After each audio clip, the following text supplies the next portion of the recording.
अक्षय तृतीया व्रत के प्रसंग में भगवान श्री कृष्ण बोले, महाराज अब आप वैशाख मास के शुक्ल पक्ष की अक्षय तृतीया की कथा सुने।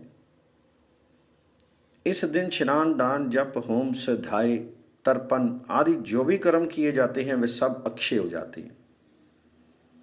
सतयुग का आरंभ भी इसी तिथि को हुआ था, इसलिए इसे कृत युगादि तृतीया भी कहते हैं।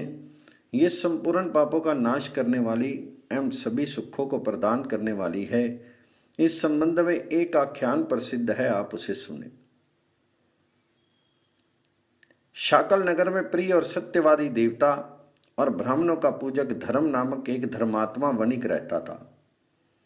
उसने एक दिन कथा प्रसंग में सुना कि यदि वैशाख शुक्ल की तृतीया रोहिणी नक्षत्र एवं बुधवार से युक्त हो तो उस दिन का दिया हुआ दान अक्षय हो जाता है। ये सुनकर उसने अक्षय तृतीया के दिन गंगा में अपने पितरों का तर्पण किया और घर आकर जल और अन्न से पूर्ण घट सत्तू, दही, चना, गेहूं, गुड़, ईख, खांड और स्वर्ण श्रद्धापूर्वक ब्राह्मणों को दान दिया। कुटुंब में आसक्त रहने वाली उसकी स्त्री उसे बार बार रोकती थी, किंतु वह अक्षय तृतीया को अवश्य दान करता था। कुछ समय के बाद उसका देहांत हो गया। अगले जन्म में उसका जन्म द्वारका नगरी में हुआ और वह वहां का राजा बना। दान के प्रभाव से उसके ऐश्वर्य और धन की कोई सीमा नहीं थी। उसने पुनः बड़ी बड़ी दक्षिणा वाले यज्ञ किए। वह ब्राह्मणों को गौ, भूमि, स्वर्ण आदि देता रहता और दीन दुखियों को भी संतुष्ट करता, किंतु उसके धन का कभी ह्रास नहीं होता। ये उसके पूर्व जन्म में अक्षय तृतीया के दिन दान देने का फल था। इस तृतीया का फल अक्षय है।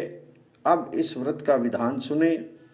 सभी रस, अन्न, शहद, जल से भरे घड़े, तरह तरह के फल, जूता आदि तथा ग्रीष्म ऋतु में उपयुक्त सामग्री, अन्न, गौ, भूमि, स्वर्ण, वस्त्र, जो पदार्थ अपने को प्रिय और उत्तम लगे उन्हें ब्राह्मणों को देना चाहिए।